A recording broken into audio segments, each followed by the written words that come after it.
لله ما في السماوات وما في الأرض وكان الله بكل شيء محيطا. ये सवाल फाशर पारी के 15वें और सूरह निसा के 98वें रुकू की आखिरी आयत से किया गया है। सूरह निसा मदनी है, इसमें 176 आयतें और 24 रुकू हैं और ये सवाल 5वें पारी के सफ़ा नंबर 17 और कुरान शरीफ के सफ़ा नंबर 99 से किया गया है और ये सवाल मंजिल नंबर 1 से किया गया है। أعوذ بالله من الشيطان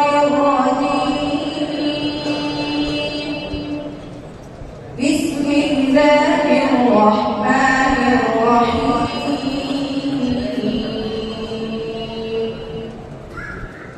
ولله ما في السماوات وما في الأرض وكان الله بكل شيء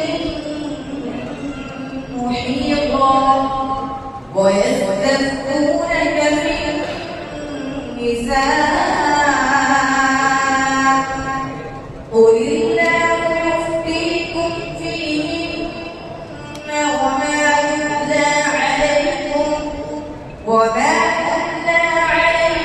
في الكتاب في يتامى النساء اللاتي لا تؤتونهن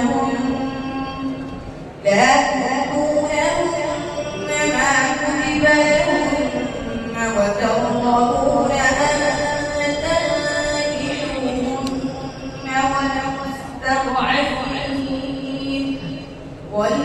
والمستضعفين من البلدان وأن تقوموا لليتامى بالقسط وما تفعلوا من خير فإن الله كان به عليما.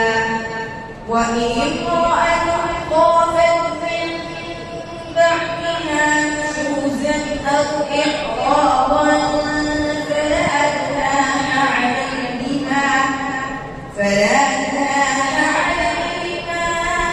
أن يصلحا بينهما صلحا والصلح خير. وأحضرت الأنفس الشح وإن تحسنوا وتتقوا فإن الله كان بما تعملون خبيرا. ولن تستطيعوا أن تعدلوا بين النساء ولو حرصتم فلا تميلوا كل الميل فتذروها كالمعلقة. وإن تصلحوا وتتقوا فإن الله كان غفورا رحيما.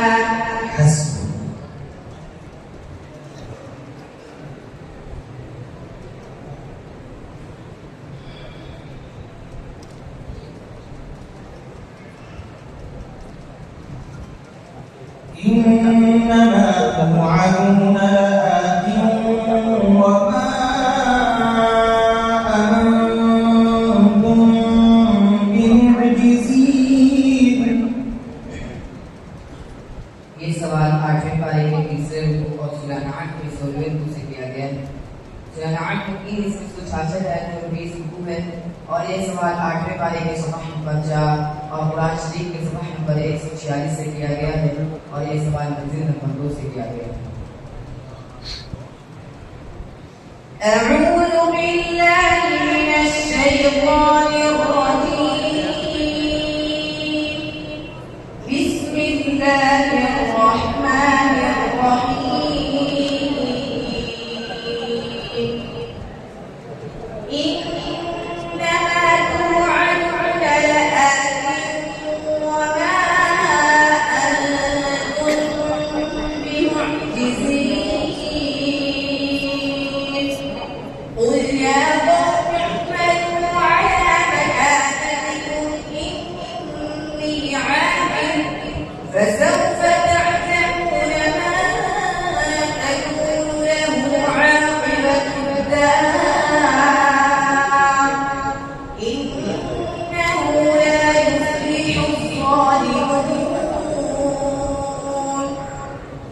وجعلوا لله مما ذرأ من الحرث والأنعام نصيبا فقالوا هذا لله بزعمهم وهذا لشركائنا فما كان لشركائهم فلا يصل إلى الله وما كان لله فهو يصل إلى شركائهم ساء ما يحكمون وكذلك زين لكثير من المشركين قتل أولادهم شركاؤهم ليؤذوهم وليلبسوا عليهم دينهم ولو شاء الله ما فعلوا فذرهم وما يفترون